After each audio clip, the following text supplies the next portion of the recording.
Let's all go to the lobby. Let's all.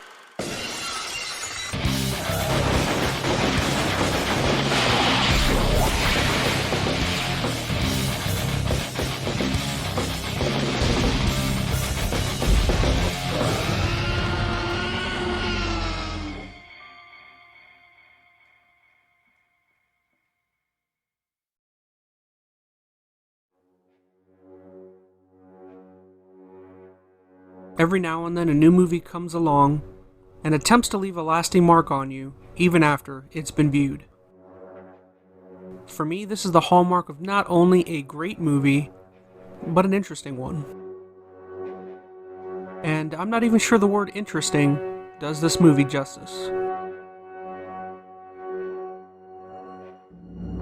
Anyways, I'm going to try and do my best to describe this movie and what I liked about it so much. That task as I stand here just seems so daunting. Nonetheless, I feel like an effort must be made by me to get the word out on this movie.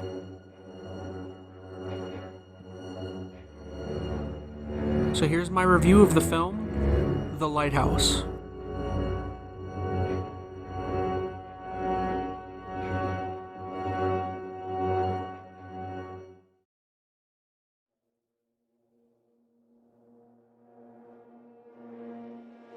The Lighthouse is a 2019 film starring Willem Dafoe and Robert Pattinson.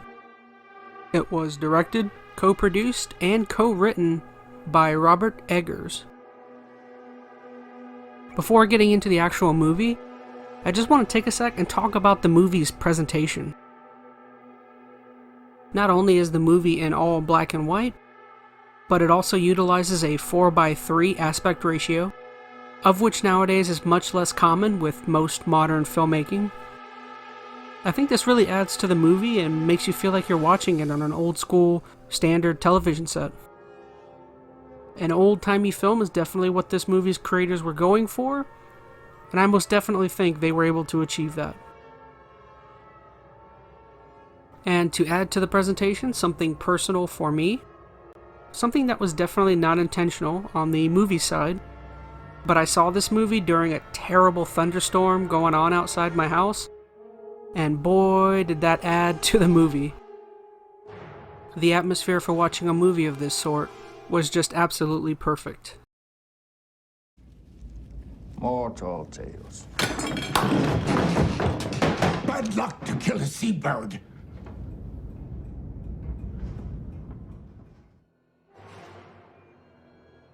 As for the plot of the movie, to keep it as short and sweet as I can, the movie revolves around Ephraim Winslow, played by Robert Pattinson, and his supervisor, Thomas Wake, played by Willem Dafoe. The two of them are lighthouse keepers in the 19th century who both accept 4-week contracts to tend to the absolute smallest island you can think of off the coast of New England. And that's literally the groundwork for the movie. Even at the beginning of the film, when Ephraim and Thomas arrive to the island for a sort of shift exchange, there's a sense of uneasiness given off by both of the characters. Ephraim arrives with a total lack of enthusiasm and seems to have been beaten down by life, causing him to create and retreat into an antisocial shell.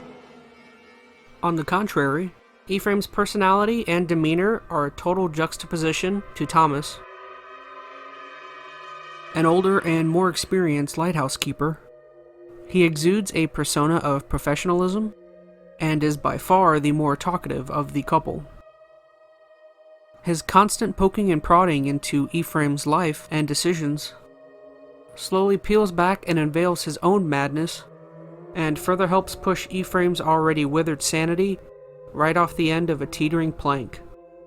With punch and slime, to choke ye, engorging your organs till ye turn blue and bloated with bilge and brine and can scream no more. As for more specifics to the rest of the movie, this is a spoiler-free review, so I'm going to go ahead and call it there.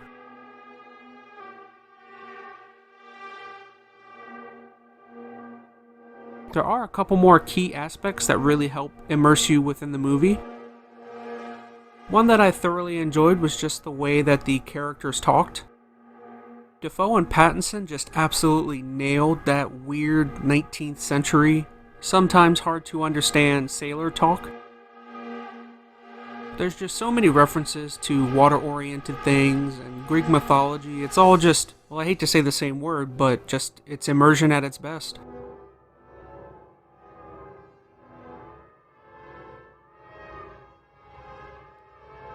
Something else that definitely deserves to be emphasized within the movie is a lot of the background noise and audio. They do a really good job of having a lack of audio in certain sections, which creates a very dark and ominous feeling, further adding to the isolation and loneliness of the characters. This extreme silence is oftentimes offset by the incredibly disorienting and ultimately maddening sound of the lighthouse. Its horn is berating, it's constant, and makes even the most mundane task performed by Ephraim seem like a venture into derangement.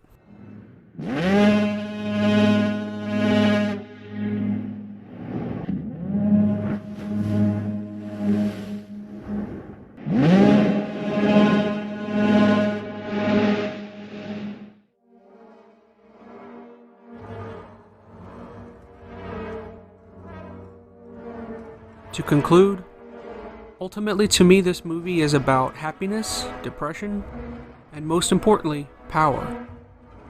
What is man willing to sacrifice or do to gain or to maintain even the smallest, tiniest, most insignificant amount of power in a powerless situation? Or maybe I'm looking way too deeply into this movie and it's really not about any of that stuff. I feel like that's what I like the most about the movie, is that so much of it is open to interpretation.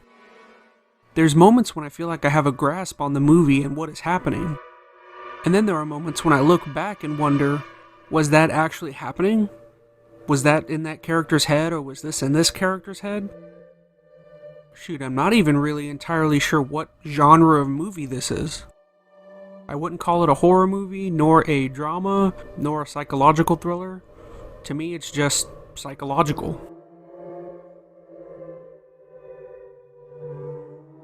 This is definitely the type of movie that I love best.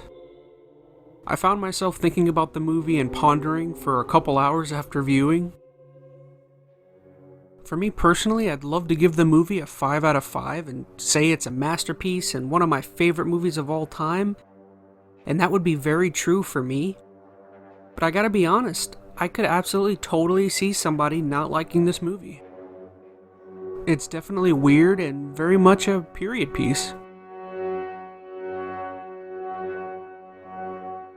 So to wrap up, for me, I can't recommend this movie enough.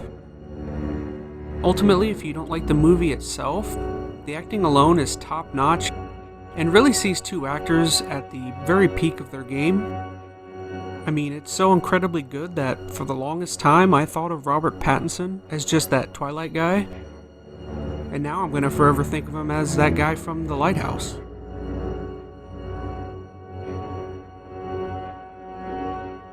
So yeah, the movie is definitely worth the watch, and I very much look forward to hearing if you guys enjoyed the movie or you hated it, or ultimately what your interpretations are of whatever was going on in it.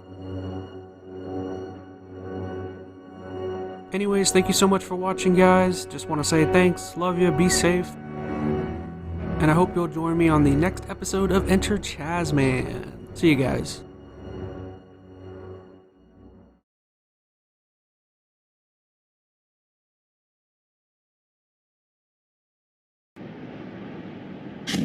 Hey now, I see you made it through the video and liked or even possibly loved it. Well, if you want to see any more additional content or you'd like to get into contact with me, consider checking out some of my social medias right here. And if you'd like to go above and beyond and want to support my channel monetarily, here is also a couple places where you can do so. And if nothing else, simply liking, sharing, and subscribing would make me the happiest Chazman on the planet.